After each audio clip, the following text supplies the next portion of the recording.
formation EH1 dans le Val d'Oise et dans le 75, où de base j'étais plutôt un cobaye où en fait je venais pour faire la pratique et me faire un petit peu malmener par les futurs EH.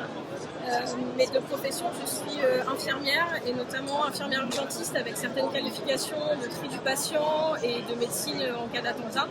Donc j'ai commencé à intervenir sur la partie médicale pour vulgariser quand il y avait des questions parce que c'est des modules qui sont un petit peu compliqués où souvent nos futurs EH1 décrochent en pleine formation. Et là, ce qui s'est passé, c'est que dans le Val d'Oise, on m'a demandé cette année d'intervenir vraiment de manière officielle pour vulgariser ce module-là.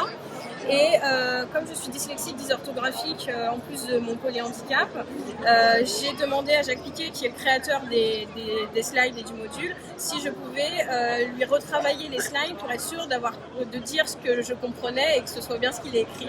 Et il a tellement apprécié mes diapos et mes slides qu'il m'a demandé de les présenter. Toi, quelle était la plus-value en fait que ce soit porter cette assistance à la formation par justement une personne en situation de handicap? Alors, c'est pas méchant, mais les cours que vous avez faits, en fait, sont écrits par des valides pour vous occuper de personnes en situation de handicap.